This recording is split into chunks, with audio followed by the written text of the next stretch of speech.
SIR প্রক্রিয়া শুরু হওয়ার পর থেকে বিভিন্ন জায়গায় একাধিক বাসিন্দার খোঁজ মিলছে না। প্রথমে মধ্যমগ্রাম ছিল, আর এবার দক্ষিণ দমদম। উধাও হয়ে গেলেন বাংলাদেশিরা। দক্ষিণ দমদমের মেলাবাগান ঝুপড়িতে তালাবন্ধ একের পর এক ঝুপড়ি। ঝুপড়ির বেশিরভাগ বাসিন্দাই বাংলাদেশের নাগরিক বলে স্থানীয়রা দাবি করছেন। ভোটার আধার কার্ড বানিয়ে ফেলেছিল বাংলাদেশিরা, স্থানীয়দের এমনই দাবি। বিস্তারিত বলবেন আমাদের প্রতিনিধি সমীরণ পাল, রয়েছেন টেলিফোনে। সমীরণ, দক্ষিণ দমদম পুরসভার 22 নম্বর ওয়ার্ড মেলাবাগান বস্তি, এবং সেখানে গত কয়েক মাসের মধ্যে বেশ কিছু পরিবার, তারা এখানে 100-র কাছাকাছি পরিবার, এলাকার বাসিন্দারা যেটা বলছেন, তারা বসবাস করতেন। তারা মূলত বাংলাদেশি।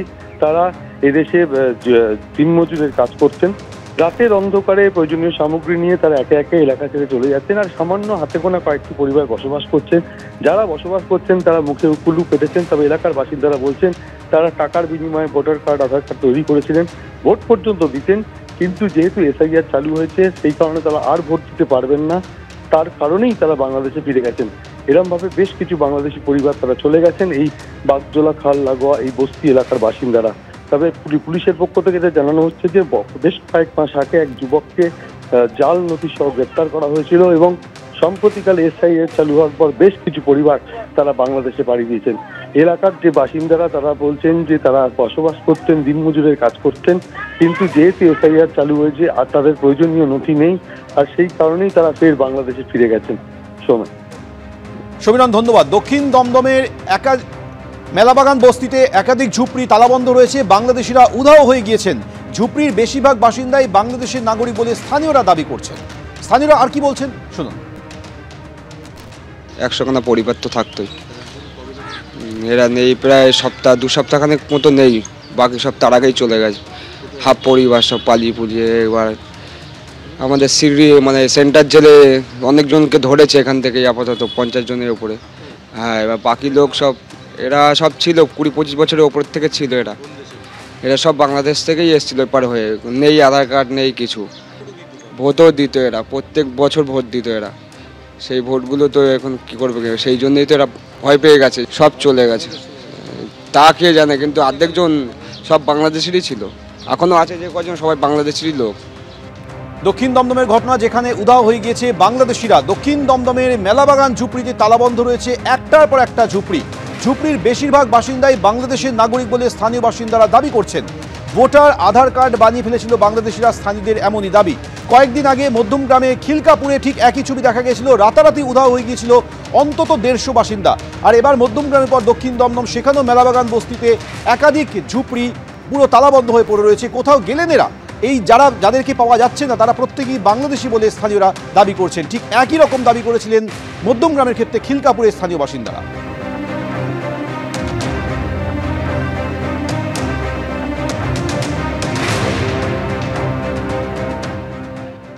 ওরা কোথায় গেছে আমি জানি না। ওই সুরপারের কাজ করে। ভোটার কার্ড জানি না। না না, এরা তো পাশে কোথাও গেছে গিয়ে এরা। আমরা জানি না। আমরা কি জানি, আমরা বাড়ির ভেতরে থাকি ভাই।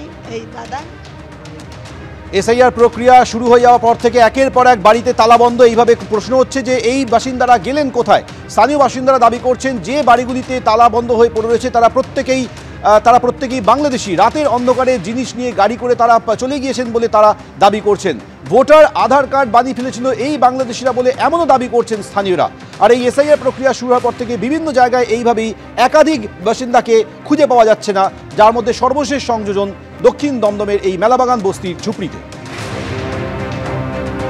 আর কিছুদিন আগেই মধ্যমগ্রামে আমরা দেখেছিলাম, মধ্যমগ্রাম বিধানসভা এলাকার খিলকাপুরে 150 জন ভোটার উধাও হয়ে গিয়েছিলেন। খিলকাপুরে 43 নম্বর বুথে উধাও হয়ে গিয়েছিলেন 150 জন ভোটার।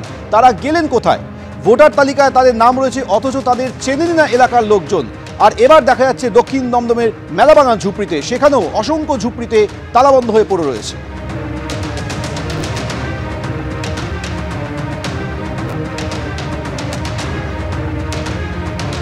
এসআইআর আতঙ্কে মধ্যমগ্রামে এলাকা খালি হয়ে গিয়েছে। 150 জন ভোটারকে পাওয়া যাচ্ছে না, তাদের কোনো হদিশ নেই। তারা উধাও হয়ে গেলেনটা কোথায়? মধ্যমগ্রাম বিধানসভার খিলকাপুরে 43 নম্বর বুথের ঘটনা, যেখানে অন্তত 150 ভোটার উধাও হয়ে গিয়েছেন। ভোটার তালিকায় তাদের নাম রয়েছে, অথচ তাদের এলাকার বাসিন্দারা কোনোদিন দেখেননি, তারা চিনেননি বলে তারা দাবি করছেন। তাহলে এরা কারা? এনুমারেশন ফর্ম দিতে গিয়েও পাওয়া যায়নি বলে স্থানীয়রা দাবি করছেন। আচ্ছা, এই জগদীশ মন্ডল, দুলাল মন্ডল এদেরকে চেনে? না, আমি চিনি না। কখনো দেখেছেন? না, দেখিনি। এরা কারা? আপনাদের এখানেই তো থাকে। না, এখানে আমাদেরকে কেউ বিনয় মন্ডল এই নামে কাউকে চিনছে। আচ্ছা, আপনাদের এখানে, আপনি তো এখানে অনেকদিন ধরে থাকেন, এই স্বপ্না মন্ডল, বিনয় মন্ডলকে চেনেন? না। কোনদিন দেখেছেন? না। এদের ভোটার তালিকায় নাম রয়েছে তো? দেখেছেন কোনোদিনও এই গোপেন্দু মন্ডল? না, না, এদের নামও শুনিনি, দেখেও নি। এদেরকে কখনো দেখেননি? না। মধ্যমগ্রামের ছবি দেখলেন, আর এবার সামনে আসছে দক্ষিণ দমদমের ছবি, যেখানে উধাও হয়ে গিয়েছেন বাংলাদেশিরা। দক্ষিণ দমদমের মেলাবাগান ঝুপড়িতে তালাবন্ধ একের পর এক ঝুপড়ি। ঝুপড়ির বেশিরভাগ বাসিন্দা বাংলাদেশের নাগরিক বলে স্থানীয়রা দাবি করছেন।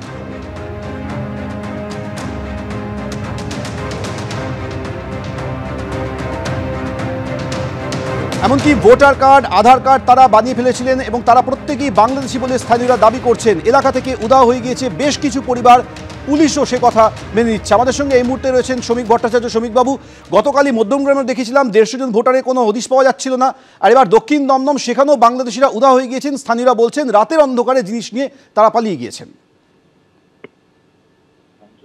দেখুন, এটা কোনো বিচ্ছিন্ন ঘটনা নয়। একমাত্র রাজনৈতিক দল বিজেপি যে 80 মধ্যভাগ থেকে বলে আসছে যে একটা সাইলেন্ট ডেমোগ্রাফিক ইনভেশন চলেছে পশ্চিমবঙ্গের ওপরে, বিনা যুদ্ধে ভারতের একাংশ দখলের চক্রান্ত। পশ্চিমবঙ্গকে প্যাসেজ হিসেবে ব্যবহার করে বনাঞ্চল এবং সীমাঞ্চল, বিহার এবং ঝাড়খণ্ড, তাদেরও জনসন্তুলন বদলে গিয়েছে। এই যে দেখছেন হঠাৎ আজকে বাবরি মসজিদ তৈরি হচ্ছে আর মাথায় করে মানুষ ইট নিয়ে যাচ্ছে, এগুলো সবই একই সূত্রে বাঁধা।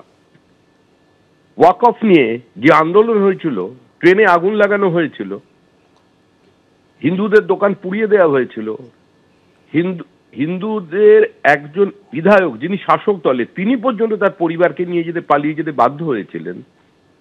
এবং যারা 5 পুরুষ ধরে বিহার থেকে আগত মানুষ বসবাস করতেন মুর্শিদাবাদে, তারাও পর্যন্ত ভিটে মাটি ছেড়ে চলে গেছেন। এটা একটা পরিকল্পিত চক্রান্ত। এক সোনালী বিবি নিয়ে কিছু সংবাদপত্রে প্রথম পাতা জুড়ে খবর করছেন, আর এক সোনালী বিবিকে নিয়ে কেন্দ্রীয় সরকারকে আক্রমণ করা হচ্ছে, বিএসএফ কে আক্রমণ করা হচ্ছে। আর লক্ষ লক্ষ রূপালী বিবি পশ্চিমবঙ্গের বিভিন্ন জায়গায় আছে। গুড়গাঁও খালি, নয়ডা খালি, মহারাষ্ট্রের বহু পরিচারিকাকে পাওয়া যাচ্ছে না। একই সঙ্গে আপনি রাজারহাট নিউ টাউনের যে কমপ্লেক্স আছে, সেখানে যারা পরিচারিকার কাজ করতেন তারাও কিছুদিন উধাও হয়ে গেছেন। আর একটা পরিকল্পিত নাটক তৈরি করা হয়েছে। 300-400 মানুষকে সীমান্তে বসিয়ে রেখে ছবি তুলে দেখানো হচ্ছে সমস্ত বাংলাদেশিরা নাকি এদেশ ছেড়ে চলে গেছেন। আসলে বিষয়টা এটা নয়। কিছু দুর্ভেদ্য জায়গা যেখানে অন্য কেউ ঢুকতে পারবে না, চূড়ান্ত মৌলবাদের কবলে যে জায়গাগুলো চলে গেছে, সেখানে এ ধরনের মানুষকে আশ্রয় দেওয়া হচ্ছে, অন্য জায়গায় স্থানান্তরিত করা হচ্ছে। একদিকে যেমন কবর থেকে মৃত ভোটার উঠে এসে ভোটার লিস্টে ছিল, আবার এখন হেঁটে হেঁটে কবরে ফিরছে। এরাও দেখবেন কোনো না কোনো সময় ফিরে আসবে। আসলে অনেক ধন্যবাদ আমাদের সঙ্গে কথা বলার জন্য। আরও একবার আপনাদের যে খবর দেখাবো, মধ্যমগ্রামের পর এবার দক্ষিণ দমদম উধাও হয়ে গিয়েছেন বাংলাদেশিরা। দক্ষিণ দমদমের মেলাবাগান ঝুপড়িতে একটার পর একটা ঝুপড়ি ঘর তালাবন্ধ হয়ে পড়ে রয়েছে। এই ঘরগুলির কোনো বাসিন্দার কোনো খোঁজ মিলছে না, আর এখানে বসবাসরত প্রত্যেকেই বাংলাদেশি নাগরিক বলে স্থানীয়রা দাবি করছেন। আমাদের সঙ্গে এই মুহূর্তে টেলিফোন লাইনে রয়েছেন সুজন চক্রবর্তী। সুজনবাবু, স্থানীয় বাসিন্দারা বলছেন এই ঝুপড়িতে যারা থাকতেন তারা প্রত্যেকেই বাংলাদেশের নাগরিক, ভোটার কার্ড, আধার কার্ড তারা বানিয়ে ফেলেছিলেন, হঠাৎ করে সবাই উধাও। না না, বটেই তো। যে কোনো দেশের জন্য সেই দেশের মানুষ তাকে রক্ষা করাটা জরুরি, এবং আমাদের সীমান্তের প্রহরার কারণও তাই, যেন হঠাৎ করে আনডকুমেন্টেড অথবা ডকুমেন্ট ফোর্জ করে কেউ যেন এরকম ভাবে সে হাজির হতে না পারে। আমি জানি না সেটা বিএসএফ কি অমুক তমুক কে কথায় কি করলো, কি রাজ্যে একদিন ধরে রয়েছে, পুলিশই বা কি করলো। আমি শুধু এইটা বলতে পারি আপনাকে, ভোটার লিস্টের যদি আপনি ঠিক মতো হিসেব করেন, দেখবেন 2009 সালের আগে পর্যন্ত ভোটার লিস্টের সংখ্যা, ভোটারের এবং যা জনসংখ্যা তার যে সাযুজ্য ছিল, 2009 সালের পর, বিশেষ করে 11 সালের পর সেটা বাড়তে বাড়তে 13% প্লাস হয়ে গেল। যখন তৃণমূলের সরকার, যখন রাজ্যে তৃণমূল, দিল্লিতে বিজেপি, তখন বাড়তে বাড়তে 21% চলে গেল। কি করছিল এরা?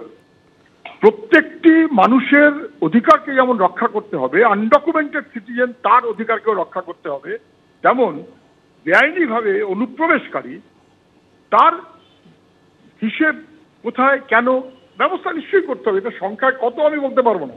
ওই যে 1,20,00,000 যারা বলছেন তারা নিশ্চয়ই হিসেব দেবেন, বিহারে এই সংখ্যাটা কত তারা নিশ্চয়ই হিসেব দেবেন, পশ্চিমবাংলায় এই সংখ্যাটা কত, কত লোক চলে গেল, সেটা যা ওরা তথ্য বলছেন তার সঙ্গে মিলছে বলে আমার মনে হয় না। কিন্তু দুজনে যদি থাকে তাহলে নিশ্চয়ই সেটাকে ভালো করে দেখা উচিত। কেউ যদি চলে গিয়ে থাকে অন্তত এটা বুঝিয়ে দিল যে সীমান্তে আমাদের পোরাস কত বেশি, সেটা দেখা উচিত। সুজনবাবু ধন্যবাদ। মধ্যমগ্রামের পর দক্ষিণ দমদম উধাও বাংলাদেশিরা। দক্ষিণ দমদমের মেলাবাগান ঝুপড়িতে তালাবন্ধ একের পর এক ঝুপড়ি। ঝুপড়ির বেশিরভাগ বাসিন্দাই বাংলাদেশের নাগরিক বলে স্থানীয়রা দাবি করছেন।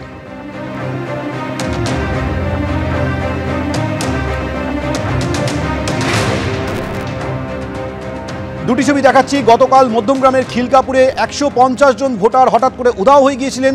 তারা কোথায় গেলেন তার কোনো হদিশ পাওয়া যাচ্ছে না। ঠিক তারই মধ্যে 24 ঘন্টার মধ্যে একই ধরনের ছবি দেখা যাচ্ছে এবার দক্ষিণ দমদমের মেলাবাগান ঝুপড়িতে, যেখানে একটার পর একটা ঝুপড়ি ঘর তালাবন্ধ হয়ে পড়ে রয়েছে। আর এই ঘরগুলিতে যারা থাকতেন স্থানীয় বাসিন্দারা দাবি করছেন তারা প্রত্যেকেই বাংলাদেশি। রাতের অন্ধকারে জিনিস নিয়ে তাদের চলে যেতে দেখেছেন তারা। এবিপি আনন্দ, এগিয়ে থাকে, এগিয়ে রাখে।